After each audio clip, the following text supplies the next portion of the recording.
Buenos días, chicos, ¿cómo están? Buen día. Retomamos el avance de la materia el día de hoy, el tema que abordamos el día de ayer.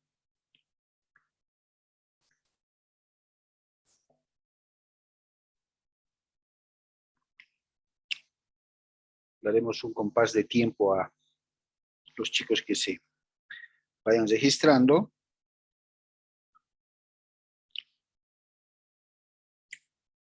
Para poder dar inicio a nuestro tema del día de hoy.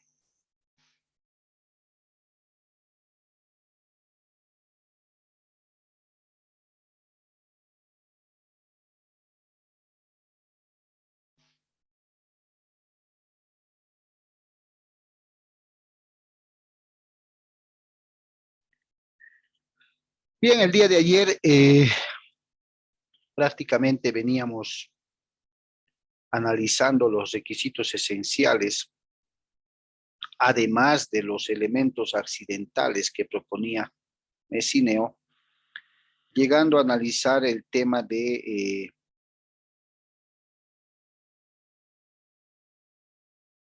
los requisitos del contrato que prevé nuestro Código Civil, ¿cierto? Vamos a dar paso a los chicos que se están conectando recién.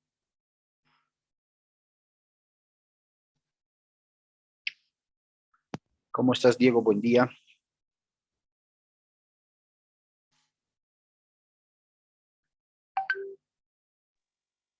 Buen día, doctor.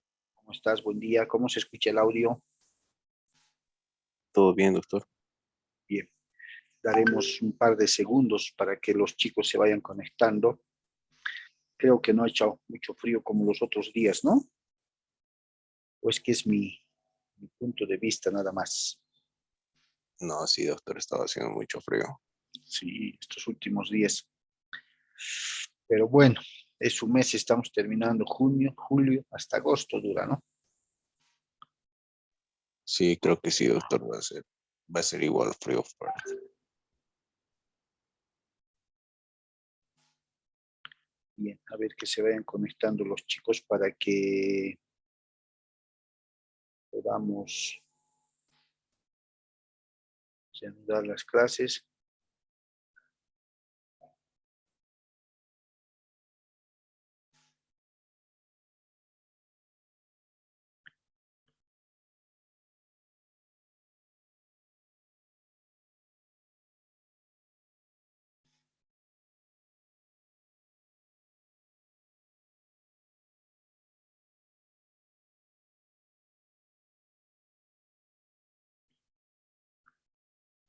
Bien, ya está en línea.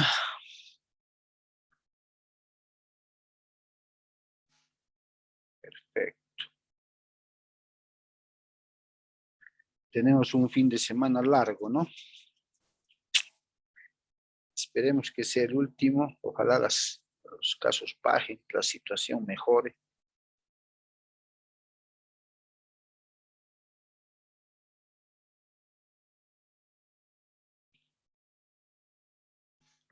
Buenos días, Denia, ¿cómo estás? Buen día, doctor. Bien. Bien. A ver, ¿quiénes más se conectan?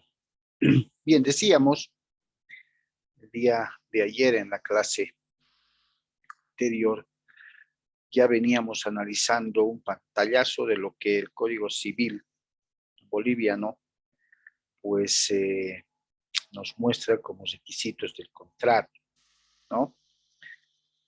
Entonces, habíamos visto ya algo de lo que nos dice sobre el consentimiento, con los ejemplos ya trabajados prácticamente sobre ese acuerdo, esa aceptación para poder consolidar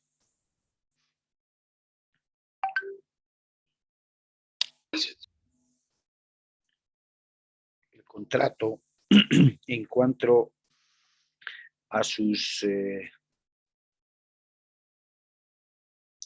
efectos jurídicos para ambas partes. Bien. Tenemos algunos más que se están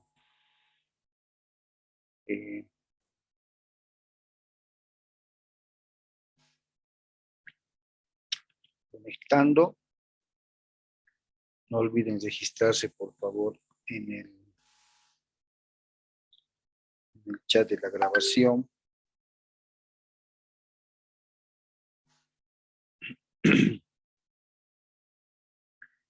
Y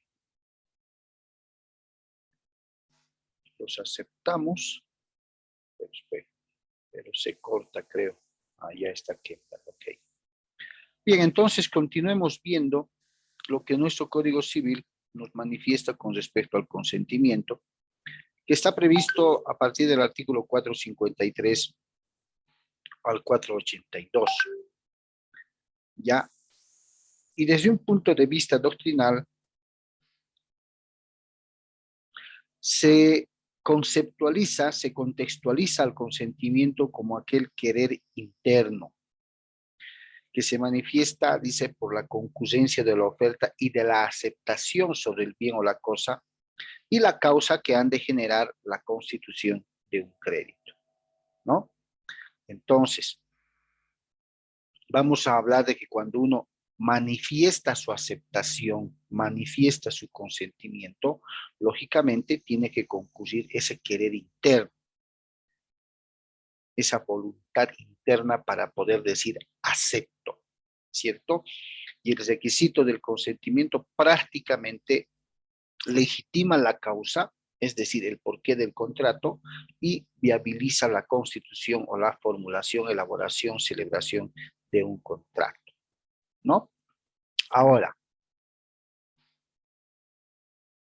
dentro de un análisis doctrinal teórico, y lo dice también el Código Civil en la parte sustantiva, el consentimiento puede ser expreso o puede ser tácito. ¿Qué nos está diciendo?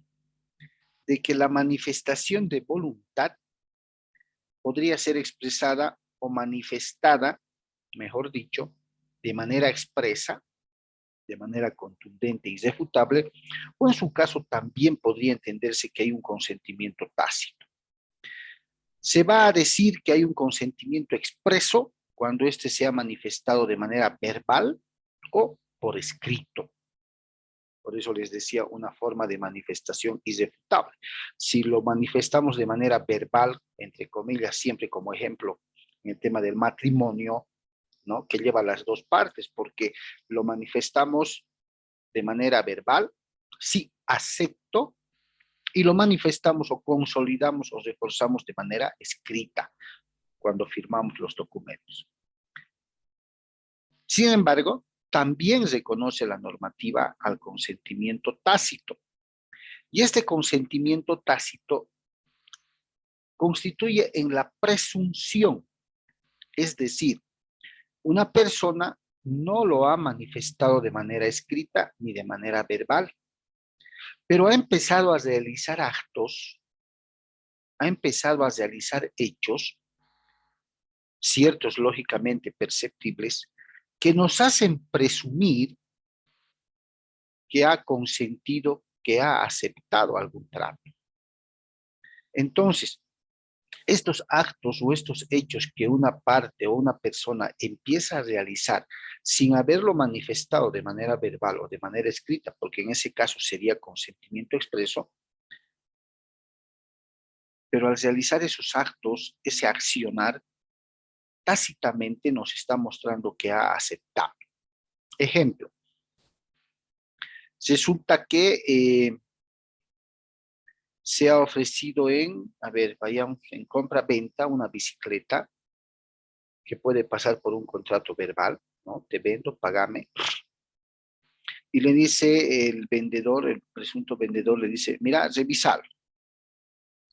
Si te convence que está bien, perfecto. Me avisas, me pagas y ahí queda. No hay un consentimiento aún expreso, porque no le ha dicho, perfecto, te compro verbalmente. Pero si ustedes en su papel de vendedores, un amigo, un vecino al que le han ofrecido, vieran que él empieza a arreglar la bicicleta, hablaron en la mañana y horas más tarde, lo ven lavar la bicicleta, empieza a arreglar, empieza a hacerle algunos arreglos, ¿qué es lo que pensaría? ¿Que prácticamente esté interesado o no esté interesado en comprar?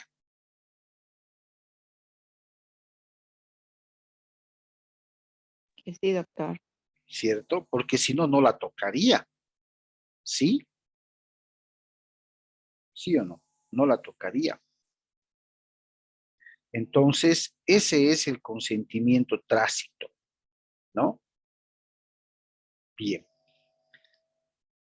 Ambos, tanto el expreso como el tácito, están reconocidos por ley. Hay un término que van a ver en contratos, verdaderamente es un precepto legal en tema de contratos que se llama el silencio como manifestación de voluntad o aceptación. De ahí que manejamos en algunos casos este lema o estas palabras que dicen el que calla, otorga, ¿cierto? Si no dices nada, es que has aceptado. También al silencio se lo conceptúa como un consentimiento tácito. Dice, si se trata de un acto o un hecho que hace presumir que hay consentimiento, el hecho de callar y no decir nada, si sí o no, hace presumir que está diciendo que sí, por lo menos en materia civil. Sí, por lo menos en materia civil, no en todas las materias, pero en materia civil, porque ustedes saben que el silencio en materia penal no puede ser tomado o tenido en cuenta en contra del denunciado, ¿cierto? El hecho de callar o abstenerse a declarar de ninguna manera se utiliza en contra de uno, ¿no? Pero en materia civil, el silencio como manifestación de voluntad o aceptación funciona y de ahí que manejamos muy reiteradamente el que calla otorga, ¿no? Todo va a depender de los usos y costumbres que manejemos en el momento y en el lugar conforme vamos a ver más adelante. Bien. Otro precepto legal que prácticamente es un principio en materia de contratos muy utilizado frecuentemente, recurrentemente, es lo que se conoce como la libertad contractual. ¿Ya? Si separamos las palabras, libertad es la plena acción de autonomía de la voluntad que tiene una persona. Somos libres. La libertad es amplia y estricta, únicamente limitada por la ley, ¿cierto? Limitada por la ley. En materia de contratos, la libertad contractual nos dice que somos libres de poder celebrar, de poder acordar cualquier contrato, de poder realizar cualquier negocio jurídico, cualquier acto jurídico, incluso contratos que no estén nombrados en el Código Civil, ¿ya? Que no estén nominados en el Código Civil. Cuando vean de lleno en la materia de civil contratos, con seguridad van a ver una amplia gama y clasificación de contratos, van a ver bastantes, prácticamente es un universo de clasificación, ¿no? Entonces van a ver los contratos atípicos o innominados y van a ver también los contratos típicos y nominados. Para que no quede corta la idea, cuando hablen o hablemos de contratos o hablamos de contratos típicos o nominados, estamos hablando de aquellos contratos que están consignados, nombrados en el Código Civil, como el contrato de mutuo, el contrato de préstamo, el contrato de arrendamiento, el contrato de comodato, el contrato de donación, el contrato de transacción, el contrato de permuta, el contrato de compra-venta y otros, ¿no? Están plenamente nombrados en el Código Civil. Pero también existen contratos atípicos o innominados. ¿Qué quiere decir? Que no están expresamente nombrados en el Código Civil, pero que sí se elaboran, son del cotidiano vivir de las personas, están frecuentemente celebrando estos contratos y lógicamente lo hacen en base al principio de la libertad contractual. Por eso dice en el último párrafo de la diapositiva, consiste en la libre determinación del contenido de los contratos o en acordar contratos diferentes a los comprendidos en la norma. Esto quiere decir, reitero, que podemos celebrar cualquier tipo de contratos. ¿Cuál es la regla? Siempre y cuando no nos salgamos del marco de lo que dice la ley. En síntesis, soy libre de hacer cualquier contrato en el marco de lo que dispone la ley. Así de claro. ¿Ya? En el marco de lo que dispone la ley. En ese sentido, por ejemplo, ¿ustedes creen que puede existir o podría elaborarse, no existir, podría elaborarse un contrato, a ver,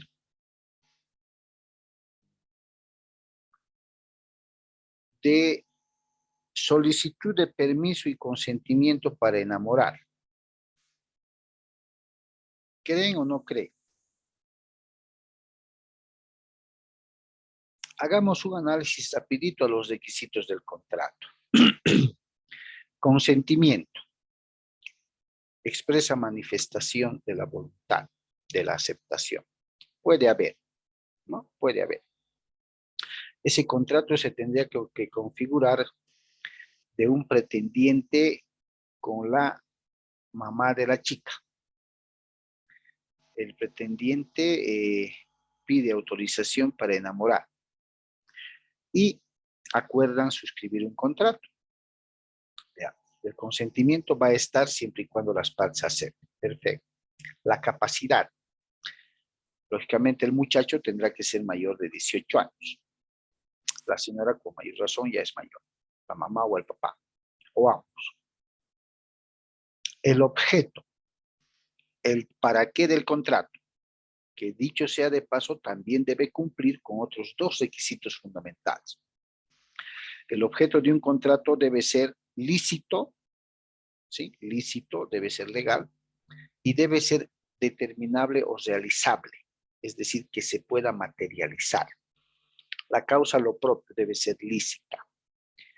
Hablando del objeto, el enamorar es un acto lícito, por lo menos no conocemos otra norma que la califique como ilícita, por tanto, presumimos que es lícito. ¿Es realizable? Claro, se puede enamorar, se puede materializar. ¿La causa cuál sería? El sentimiento, ¿no? De ambos. Y la forma, el 491 y 492 no hablan nada de un contrato atípico. Por tanto, acogemos por principio de favorabilidad lo que establece el 492, que puede hacerse tanto en documento público como en privado. Perfecto. Hecho ese análisis, ¿ustedes creen que podría elaborarse, que podría fraccionarse un contrato de este tipo? ¿O no creen?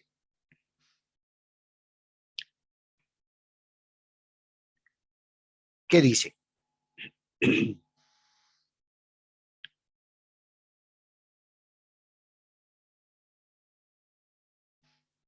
¿Creen o no creen que podamos hacer este tipo de contratos? Chicos.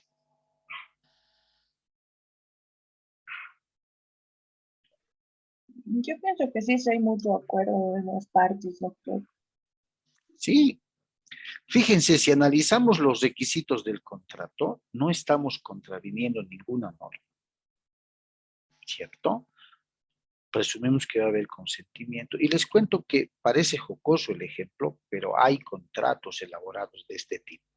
Atípicos, lógicamente, porque no están en el código, pero bajo la libertad contractual han sido celebrados.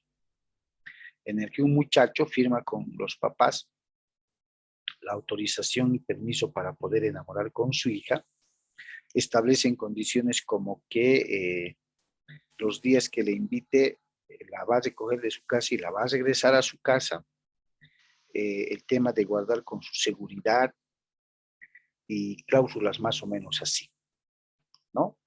Lo que no hay en ese contrato, que al principio a mí también me dio algo de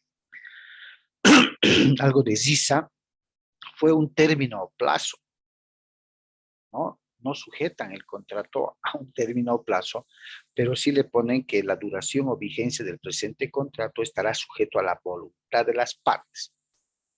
Y eso hace entender hasta que las partes quieran que dure el contrato. Pero es un ejemplo vivo de la libertad contractual. ¿Sí? Si ustedes revisan, por ejemplo, el Código Civil, en los diferentes contratos,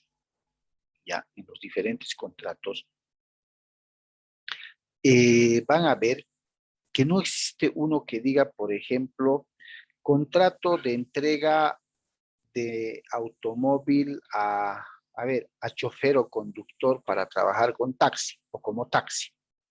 No hay. Así textualmente nominado, no hay.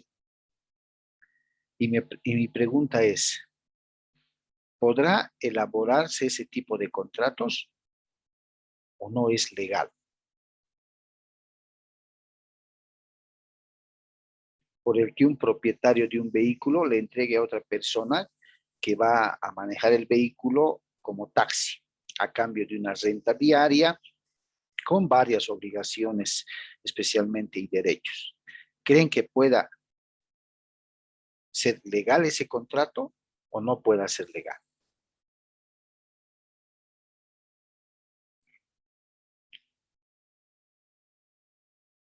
¿Qué creen?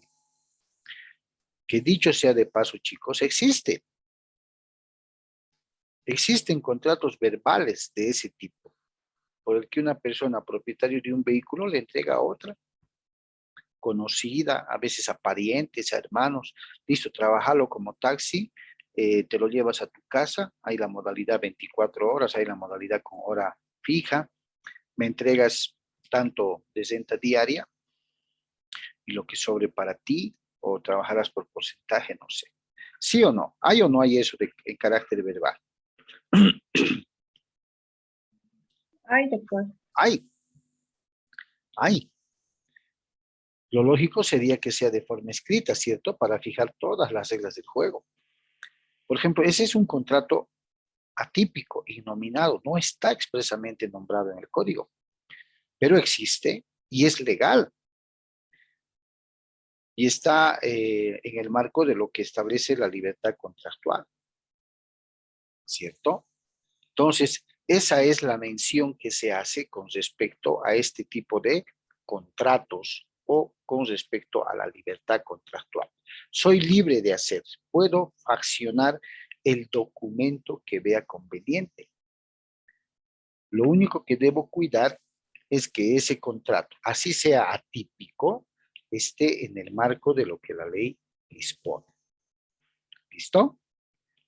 Y eso es fruto de la libertad contractual. ¿Ya? Eso es fruto. Soy libre de hacer cualquier contrato en el marco de lo que establece la ley. Es un principio que lo van a estudiar seguramente en la materia de contratos. Fíjense cuáles son los presupuestos que conlleva esta libertad contractual, lo que veníamos hablando. Es el resultado del libre debate, claro, la libre discusión de las partes. No existe imposición alguna. El contenido del contrato va a ser consensuado, acordado por las partes según su voluntad. Tienen la facultad de derogar normas dispositivas o supletorias, ¿cierto? Es decir, pueden tomar de los contratos típicos en el código algunas cláusulas normativas o las pueden desechar siempre y cuando no sea ilegal. Debe constituir ese contrato atípico en un acuerdo normativo entre ambos, es decir, ley entre partes, y pueden celebrar esos contratos en base a lo que establece la ley, ¿cierto? Esos son los presupuestos de la libertad contractual. Los límites, como les decía, es no salirse del marco de la ley. Por eso se dice en el artículo 454 del Código Civil, la regla es la libertad y la excepción es el límite. Y esa excepción, ¿no? Esa excepción la dispone la ley. Textual. La ley es quien dispone el límite a estos contratos. Perfecto. Ahora, se preguntarán ustedes, ¿cuál es el momento, cuál es el lugar de formación del contrato? ¿En qué momento y en qué lugar vamos a poder decir que se forma el contrato? En el tema del momento y lugar de formación del contrato, chicos, se manejan tres teorías. Y como hemos ido viendo Derecho Civil, tres obligaciones, vamos a ver a cuál de las tres teorías se asemeja nuestro Código Civil. ¿Cuál de estas tres teorías maneja nuestro Código Civil? ¿Listo? La primera teoría es de la emisión, declaración o manifestación. Esa es la primera teoría. ¿Qué dice? El contrato se perfecciona desde el momento que el aceptante emite su consentimiento o declaración de voluntad.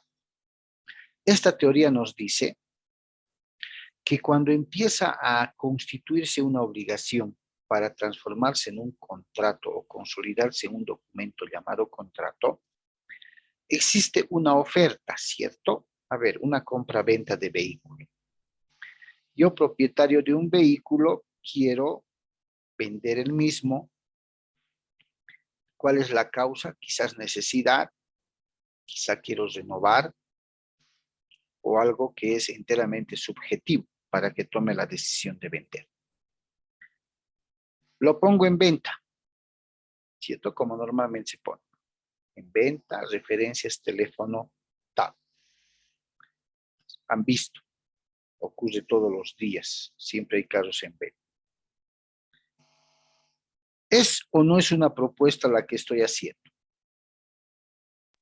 Sí, doctor, es una propuesta. Es una propuesta, perfecto.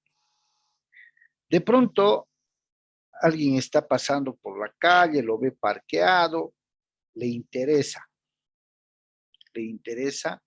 de pronto comprar ese carro, se interesa en el caso. ¿Qué es lo que va a hacer? Me va a llamar al teléfono de referencia. ¿Cómo está? Buen día. He visto el autito que está en venta. ¿Cuánto está pidiendo? La propuesta de venta está hecha y lo que va a preguntar es el precio, ¿no? Y algunas características del vehículo, quizás qué modelito es, cómo están los impuestos, los papeles están a su nombre, qué sé yo. Entonces, yo le diré, bueno, ¿sabe qué? Estoy pidiendo referencialmente $10,000.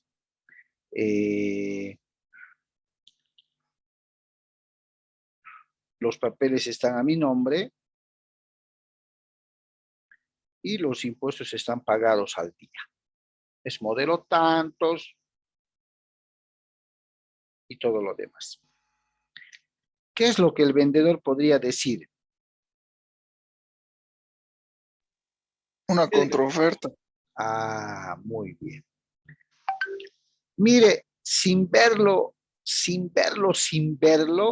¿no ve? ¿Me puede decir?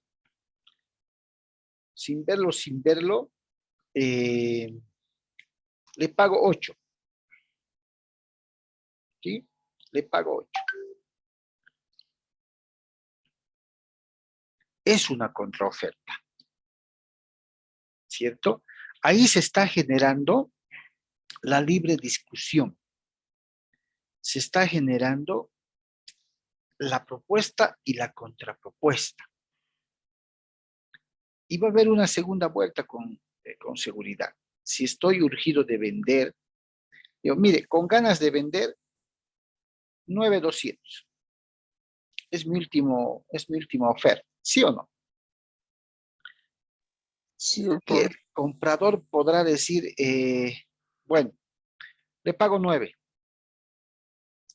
Le pago 9 y si usted gusta, nos vemos hoy mismo, dígame la hora, el lugar, para ver los papeles, para ver el carro. Entonces, la teoría de la emisión, declaración o manifestación dice, el contrato se va a perfeccionar cuando el aceptante emita su consentimiento. Es decir, cuando el comprador diga, le ofrezco tanto, ¿no? Y el vendedor le diga, no, 9,200. Es cesado, último. Así. Y el comprador, el interesado, diga, ya, va, listo, ahí lo cerraremos, le pago los 9,200.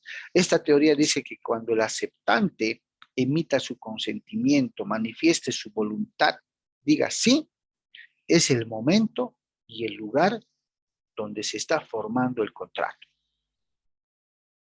¿Me dejo entender? Claro que eso lo van a ver de manera más profunda, ¿no? Entonces, la Sí, teoría doctor. de la emisión, declaración o manifestación persigue aquello. La teoría de la expedición, comunicación, remisión o desapropiación, ¿sí? Maneja el concepto de, ¿sí? Maneja el concepto de que el contrato se va a considerar perfeccionado o perfecto con la sola manifestación de la voluntad. Dice, no se solicita ningún acto. En términos claros, la teoría de la expedición, comunicación, remisión o desapropiación dice, el contrato se va a empezar a formar en el momento y lugar donde el comprador diga, oiga, me interesa su caso y haga las averiguaciones. Así, en términos claros. Esta teoría dice, es en ese momento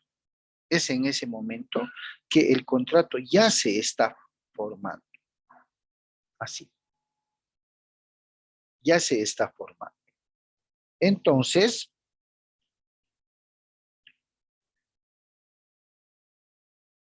un poco que contraria a la primera teoría, ¿cierto? Un poco que contraria a la primera teoría. Ahora, la tercera teoría de la recepción, dice, el contrato se va a perfeccionar cuando llega a la esfera del oferente, aunque lo desconozca. ¿Quién es el oferente? El que hace la propuesta, el que oferta. ¿No ve? Esta teoría de la recepción como que no es muy acogida en ninguna de las doctrinas de las legislaciones, porque muchos estudiosos dicen limita la libertad de discusión de las partes, la propuesta, la contrapropuesta, nuevamente una nueva propuesta, nuevamente una nueva contrapropuesta y así. Entonces no es muy utilizada. La última, la teoría de la cognición quiere decir conocimiento, establece que el momento y lugar de formación de un contrato se va a dar cuando el oferente tome conocimiento. También es muy ambigua, muy general, ¿cierto? No da más luces claras para poder tomar una decisión. Entonces, con ese pequeño preámbulo,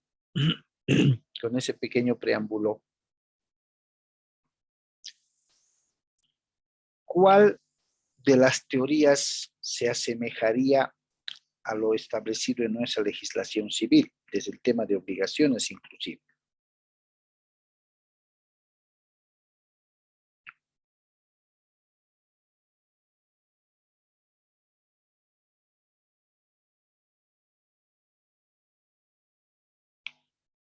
¿Qué cree?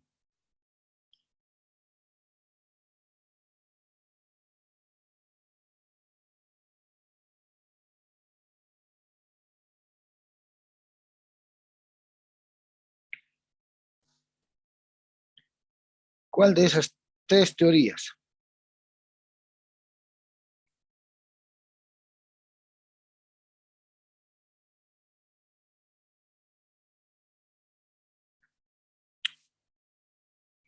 La primera, la segunda, la tercera o la cuarta.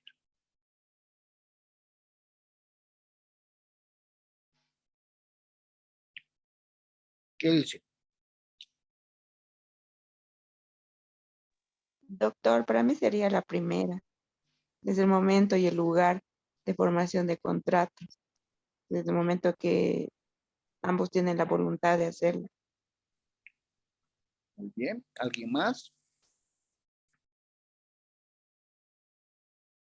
¿Alguien más sugiere algún criterio?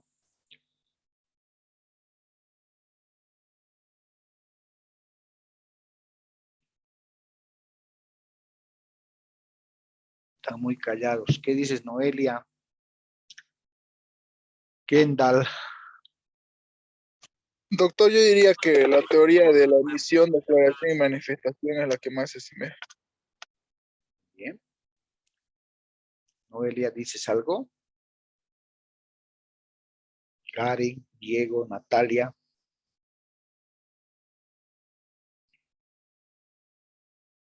Se van dando cuenta cuando vemos estos temas y llegamos al punto teórico, ¿no?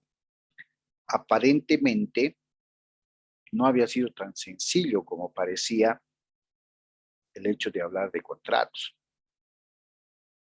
No había sido nomás que quedamos en algo, te toca esto, te compro, te vendo tanto y vayamos a hacer documentos. Lógicamente esa es la parte ya material, ¿no? De materialización de lo que se ha pactado, pero van haciendo así. Y el ser humano, las personas los realizamos a diario, ¿cierto? A diario. Cuando vamos a la tienda y compramos, qué sé yo, pan, me vende pancito, por favor, precios ya establecidos, ¿cuánto va a llevar? Tanto, perfecto, aquí pago, aquí está el bien. ¿Es un contrato? ¿Es una transacción? ¿Es un negocio jurídico? Sí, lo es. La pregunta es, ¿el incumplimiento a ese contrato, entre comillas, tendrá consecuencia jurídica? ¿Qué pasa si yo le pago el costo del pan y no me entrega el pan? ¿Tendrá una consecuencia o efecto jurídico? Tiene, doctor. Claro. Va a generar mi reclamo airado, calmado, pacífico, como quiera que sea. ¿Por qué? Porque he pagado algo, como hemos visto en obligaciones. He cumplido con la obligación de pagar y en actos recíprocos, pues merezco que se me entregue el producto, ¿cierto? Por eso la teoría de los contratos manifiesta que el ser humano va realizando todos los días en cada accionar muchos tipos de contratos. Y es verdad. Es verdad también que nuestra legislación civil toma en todos los rasgos de la parte sustantiva del Código Civil la primera teoría.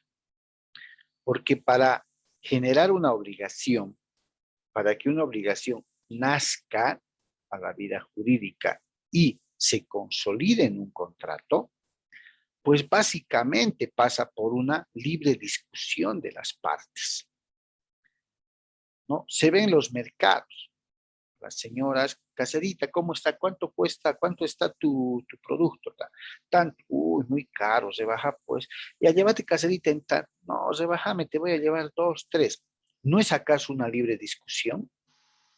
Se está generando, están haciendo una obligación y se va a materializar cuando diga, ya, bueno, listo, llévate. Aceptación, consentimiento plena y pura. ¿Es un tipo de contrato? Sí. Escrito verbal, verbal. Basado en los usos y costumbres, perfectamente. Así se ha hecho siempre, así se sigue haciendo. ¿Se dan cuenta? Y todo esto se ve en la teoría de los contratos. Entonces uno se pone a pensar y dice, caramba, cada momento de mi vida, cada acto que realizo en cierto momento, estoy generando obligaciones, están naciendo obligaciones y estoy generando contratos. Y no nos damos cuenta. Y en el ejercicio de la profesión vemos el lado formal, ¿cierto? El lado formal de los contratos, o sea, todo con seriedad, con un documento elaborado por un abogado, revisión de documentos de propiedad, si verdaderamente el que está vendiendo es el propietario, no es el propietario, ¿sí? Sea en un aspecto formal, sea en un aspecto material, se está generando obligaciones y se está perfeccionando contratos.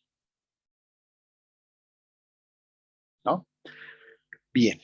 A ver, aquí voy a cortar, chicos, para continuar. Se nos está acabando la grabación. Ya, por favor, cualquier duda que tuvieran, por favor, pregunten. Yo sé que este es un pantallazo, no algo que van a ver el próximo semestre, pero esto es para que ustedes puedan ya tener la introducción, el preámbulo de lo que van a estudiar en Derecho Civil 4. Entonces voy a cortar acá y en 2 segundos les paso el nuevo link, ¿ok? Está bien, doctor. Ok.